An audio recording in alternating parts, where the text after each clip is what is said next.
ఇక్కడ ఉన్న వాళ్ళందరినీ చూస్తుంటే తెలంగాణలో ఉన్న ఇప్పుడు కూడా గింతే ఉన్నాక తెలంగాణలో ఉన్న శక్తి అంతా తెలంగాణ ప్రాణం అంతా ఈయన ఉన్నట్టు అనిపిస్తుంది. చాలా సంతోషంగా ఉంది మీ అందరినీ చూడడం. సబితమ్మని హోమ్ మినిస్టర్గా ఉన్నప్పుడు చూసినా మధ్యలో చూసుకుంటూ వచ్చినా కానీ మళ్ళీ ఇప్పుడు చాలా రోజుల తర్వాత చూడడం వేదిక మీద పెద్దలందరినీ కూడా చాలా సంతోషంగా ఉంది. నేను చాలా ఇన్స్పైరింగ్గా తీసుకునే వ్యక్తులలో సబితమ్మ ఒకరు. అండ్ ఉమక్క నిన్న ఫోన్ చేసి రావాలి చెల్లి అనగానే ఖచ్చితంగా వస్తాక అన్న. చాలా సంవత్సరాల తర్వాత తెలంగాణ భవన్లో అడుగుపెట్టిన ఇవ్వాలి. నేను చాలా సంవత్సరాలు అయింది.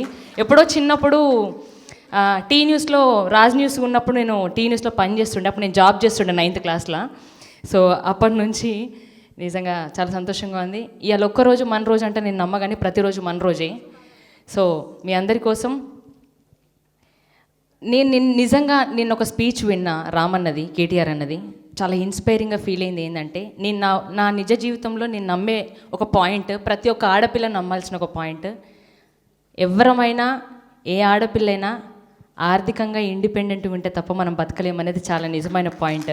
నేను చాలా నమ్మే పాయింట్ అది. అందుకే అంటాం, నీకేమి తక్కువ నీకన్నా ఎక్కువ ఎవ్వరు ఉన్నారే లోకాన, నీకెవరు సరిరారే యమ్మ ఎవ్వరు ఉన్నారే లోకాన, నీకెవరు సరిరారే.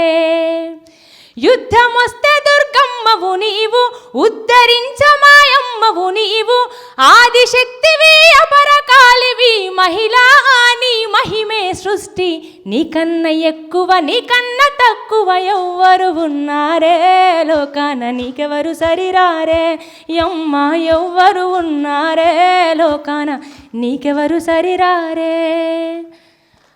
అమ్మ లేని ఆడపిల్ల లేని సమాజం, నిజంగా ఆడపిల్ల లేని దేశం, అమ్మ లేని అనాథ అవుతుంది అనేది చాలా నిజం. కాబట్టి ఆడపిల్లల్ని ఎంత అద్భుతంగా బతికినా, వేదిక మీద లాంటి పెద్దల్ని ఎంతమందిని ఇన్స్పిరేషన్గా తీసుకున్నా కూడా ఇంకా ఆడపిల్లల పైన అణిచివేత, ఇంకా ఆడపిల్లల్ని చిన్న చూపు చూడడం మాత్రం తగ్గుతలేదు. అది తగ్గాలని మనస్ఫూర్తిగా కోరుకుంటూ, ఎప్పుడో చిన్నప్పుడు ఆడపిల్లనమ్మని వాడినా ఆ రోజులు పోవాలి అని 20 సంవత్సరాల తర్వాత కూడా ఆ పాట పాడుకునే రోజులు ఉన్నాయని ఇంకా నేను నమ్ముతున్నా. 20 సంవత్సరాల క్రితం పాడినా, బట్ ఇప్పటికీ ఉన్నాయేమో అట్లాంటి రోజులు పోవాలని కోరుకుంటూ, ఒకటి ఇక్కడ ఉన్న అమ్మలందరికీ డెడికేట్ చేస్తూ, ఆడపిల్ల పాట ఎందుకు కానీ ఇక్కడ ఉన్న అమ్మ ప్రతి ఒక్కటికి, కమ్మనైనా అమ్మ పాట వింటే ఎంత మధురమో, మనసుకు కాదు మరువతరమో. తల్లి గర్భాగుడిలా ఉన్నప్పుడు, రక్త ముద్దయి ఎదుగుతున్నప్పుడు, నవమాసాలు నిండుకున్నప్పుడు, అమ్మయ్యగా నేను కడుపులున్నప్పుడు, కత్తి మీద సాము చేసినట్టుగా కొండంత నొప్పులు అమ్మ తీసుకుంటూ, జన్మనిచ్చి కొత్త లోకాన్ని చూపెట్టి సచ్చిన శోములే సొమ్మసిల్లునమ్మ. అమ్మంటే ఎంత గొప్పదో బ్రహ్మకైనా వర్ణించవశమౌనా. ఎన్ని జన్మలున్న కవులు కలములు అమ్మ ప్రేమను రాసిన తరుగునా. పొద్దున లేసి నీ నామమును తెలిసి మిమ్ము పూజించిన మీరు నమ్ము తీరున అమ్మా.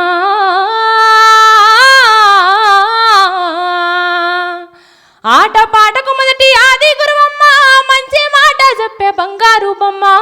5 ఏళ్ల వయసులో పలక చేతికిచ్చి బడికి ఓ బిడ్డని బతుకు బాట చూపి, ఓనమాలు నేర్పి 1, 2 చదివి వయసుతో పాటు చదువు పెరుగుతుంటే, ఎదిగిన బిడ్డను కళ్ళ చూసుకొని కడుపు నిండినంత సంబూర పడుతుంది.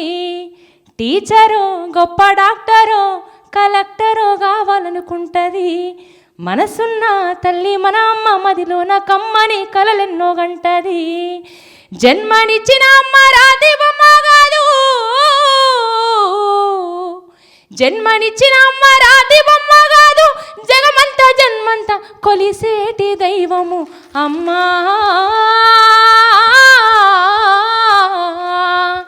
కమ్మనైనా అమ్మ పాట వింటే ఎంత మధురమో,